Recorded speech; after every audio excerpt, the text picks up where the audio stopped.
Bem-vindo ao podcast da LSS Jus. Hoje a gente vai mergulhar num assunto, bem complexo e que está tirando o sono de muita gente, né? A revisão da vida toda. E o foco aqui é entender essa confusão toda, porque mesmo quem já tinha ganhado na justiça, parece que a luta não acabou. Tem uns riscos aí bem importantes pairando no ar. Nosso objetivo hoje, então, é tentar desmistificar isso. Explicar de um jeito simples para todo mundo entender o que está em jogo, quais são os direitos envolvidos. Vamos lá? Vamos sim.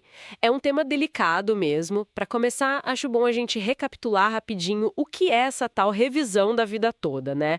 De forma bem simples, era a chance de recalcular o valor da aposentadoria ou da pensão usando todas, absolutamente todas as contribuições feitas para o INSS. Isso inclui aquelas contribuições lá de trás, antes de julho de 1994, da época do Plano Real. Ah, certo. E por que isso era importante? Quer dizer, quem se beneficiava mais com isso? Principalmente quem ganhava salários mais altos antes de 94. Porque no cálculo normal, aquele padrão que o INSS fazia, essas contribuições maiores, mais antigas, eram simplesmente ignoradas, sabe? Entendi. Então, se a pessoa contribuiu bem lá atrás, com valores altos, esse dinheiro não entrava na conta do benefício. Exatamente. E aí, claro, milhares de pessoas viram nisso uma injustiça e foram buscar esse direito na justiça. E olha, muita gente conseguiu, viu? Ganharam e receberam até valores atrasados, os retroativos. Faz sentido. Parecia mesmo uma correção importante para muita gente. Mas aí veio o ponto de virada, né? A decisão do Supremo Tribunal Federal, o famoso tema 1102. O STF basicamente disse que essa tese, a da revisão da vida toda, era inconstitucional. Foi isso? Foi exatamente isso, uma reviravolta grande. E teve uma data que ficou marcada, né? Dia 28 de julho de 2023. Nesse dia, o ministro Alexandre de Moraes deu uma decisão suspendendo, em nível nacional, todos os processos que tratavam da revisão da vida toda. Caramba, uma canetada e parou tudo no país inteiro. Parou tudo. Milhares e milhares de processos que estavam andando na justiça ficaram assim congelados. Mas por quê? Qual foi o argumento principal do STF para mudar de ideia assim, declarando inconstitucional uma tese que já beneficiava tanta gente? Olha, o argumento central que prevaleceu no STF foi a questão da sustentabilidade financeira da Previdência Social. Eles entenderam que era preciso manter a regra de transição original, aquela da Lei 8.813 de 91, que limitava o cálculo só às contribuições feitas depois de julho de 94. Manter essa regra, segundo o STF, era essencial para garantir o equilíbrio das contas da Previdência a longo prazo. Entendi. Uma questão de impacto fiscal, então. E qual foi a consequência prática disso para quem já estava com o processo na justiça? Bom, o impacto foi direto e pesado. Quem ainda não tinha uma sentença definitiva, o que a gente chama de trânsito em julgado, viu o processo ser paralisado na hora. E pior, para quem já tinha ganhado em alguma instância, tipo na primeira ou segunda instância, mas o processo ainda podia ter recurso, o risco de ter essa decisão revertida aumentou muito, ficou tudo no ar. Certo. E é aqui que a coisa fica talvez ainda mais delicada, né? O risco para quem já tinha ganhado. E não só ganhado, mas tido a decisão final, o tal do trânsito em julgado. Para quem não sabe, trânsito em julgado é quando não cabe mais recurso comum. A decisão se tornou definitiva, certo? Exato.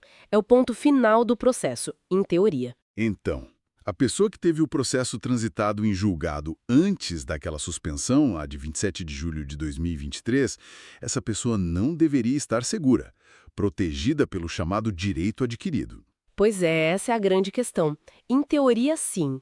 O direito adquirido é um princípio fundamental no nosso direito. Significa que uma situação consolidada sobre uma lei ou decisão não pode ser desfeita por uma mudança posterior. Só que nesse caso específico da revisão da vida toda, essa proteção não está sendo vista como, digamos, absoluta. O INSS e o governo federal por trás estão estudando e, em alguns casos, já usando uma ferramenta jurídica bem específica para tentar derrubar essas decisões. Que ferramenta é essa? É a chamada ação rescisória. Ação rescisória. O nome já assusta um pouco, soa como querer rescindir, anular algo que já estava decidido. É isso mesmo? É exatamente isso. É uma ação judicial muito especial, usada em situações bem específicas, para tentar anular uma sentença que já transitou em julgado, que já era definitiva. Mas com que argumento o INSS poderia fazer isso, se a decisão já era final? O argumento provável e que já tem sido ventilado é o que chamam de coisa julgada inconstitucional.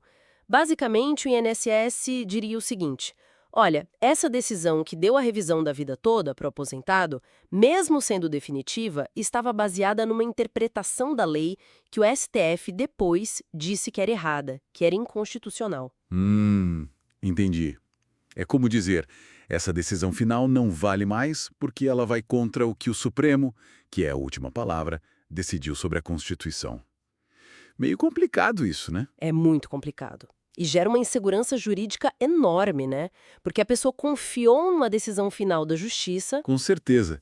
E existe um prazo para o INSS entrar com essa tal de ação rescisória? Ou esse risco fica aí para sempre? Não, não fica para sempre. Existe um prazo e esse é um ponto crucial para todo mundo ficar atento. A regra geral é que o INSS tem 2 anos para entrar com a ação rescisória. E esse prazo começa a contar a partir do trânsito em julgado da decisão que se quer anular. Não nesse caso.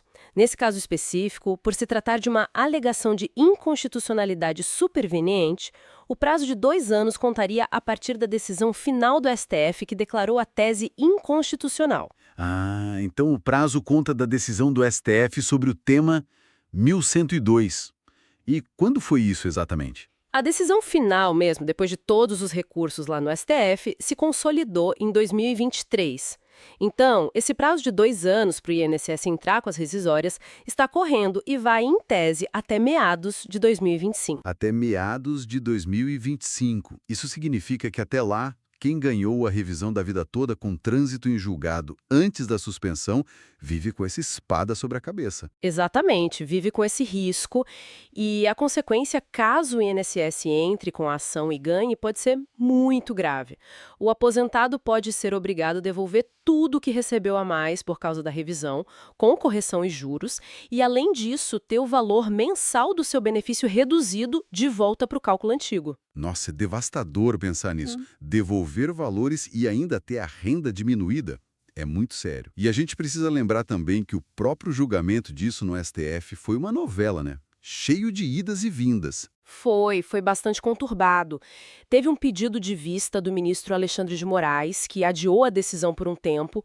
Depois teve um placar inicial que era favorável aos aposentados por 6-5, mas esse julgamento foi anulado por um pedido de destaque do ministro Nunes Marques. Anulado? Como assim?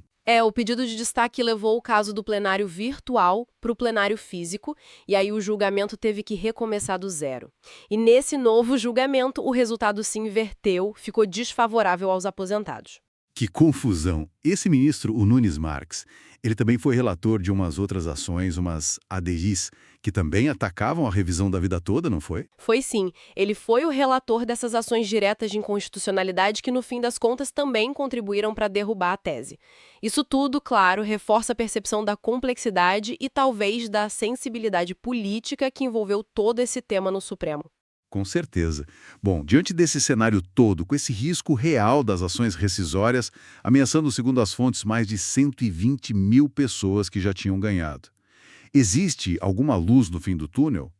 Alguma solução sendo buscada? Olha, a esperança agora se concentra no Congresso Nacional.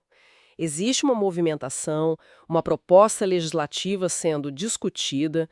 A ideia é incluir um parágrafo único no artigo 3º de uma lei previdenciária já existente. Um parágrafo novo numa lei.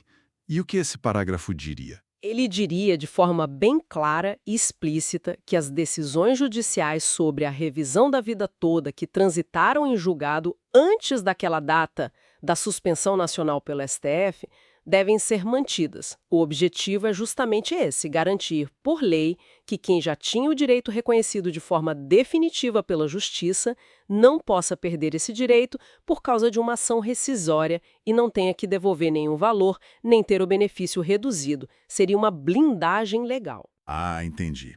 Então, essa lei seria fundamental para trazer segurança para essas mais de 100 mil pessoas, né? Fundamental, porque sem essa lei, o INSS tem o caminho aberto, pelo menos em tese, para continuar entrando com as ações rescisórias até o prazo final, lá em meados de 2025. E isso mantém essa segurança jurídica enorme pairando sobre os aposentados. É impressionante pensar no impacto humano disso tudo. A gente pega o exemplo que está no nosso material. O aposentado que contribuiu a vida toda, com valores altos, lutou uma justiça, finalmente ganhou, recebeu os atrasados, talvez até tenha feito planos com esse dinheiro. E agora vive com medo de perder tudo, de ter que devolver o que recebeu por causa de uma ação rescisória baseada numa mudança de entendimento do STF que veio depois. Exatamente. Fere princípios importantes, né? Como o respeito ao direito adquirido, a coisa julgada, a segurança jurídica. São pilares do nosso sistema de justiça que ficam abalados. E por isso a mobilização é importante, né? A gente ouve falar do movimento Revisão da Vida Toda já. Essa pressão popular pode fazer diferença para sensibilizar o Congresso a aprovar essa lei. Com certeza. A pressão popular, a mobilização dos aposentados, dos advogados previdenciaristas é crucial nesse momento. É importante mostrar para o Congresso Nacional a urgência e a justiça dessa proteção legal. E a gente sabe, né, ano de eleição municipal chegando, os políticos costumam ficar mais sensíveis às demandas populares. Então, a mobilização pode sim ter um peso importante. É um ponto importante. E para quem está ouvindo a gente agora, quais seriam as orientações finais? O que fazer diante de tudo isso? Bom, primeiro é importante reforçar que essa decisão do STF, que considerou a tese inconstitucional, também impacta quem ainda ia pedir a revisão, né? O INSS agora pode negar administrativamente com base nisso. Então, a luta continua até para futuras gerações que poderiam se beneficiar.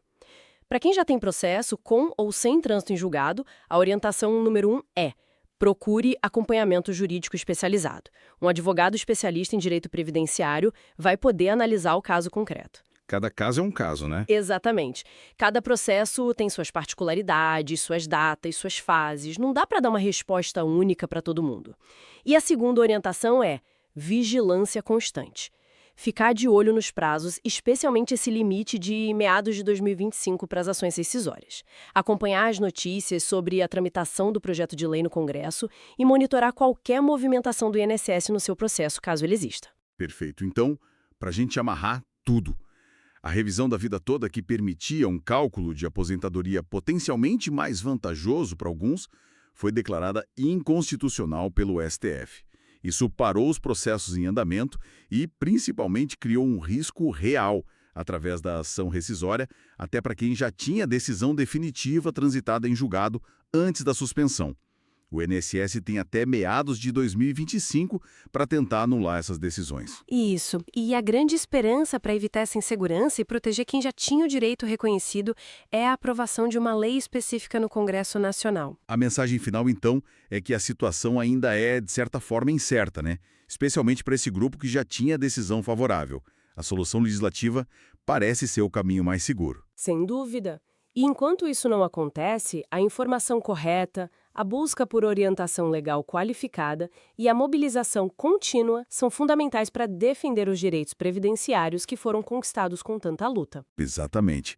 Esperamos que essa nossa conversa tenha ajudado a esclarecer um pouco mais esse tema tão importante e tão complexo. Fica aqui a reflexão. Até que ponto uma mudança de entendimento da mais alta corte do país pode retroagir para desfazer decisões judiciais que já eram consideradas finais, afetando a vida de quem confiou nelas. Isso nos leva a questionar a própria estabilidade das relações jurídicas no longo prazo. Agradecemos muito a atenção de todos. Fiquem ligados nos próximos vídeos da LS Jus para mais informações sobre seus direitos. Até a próxima!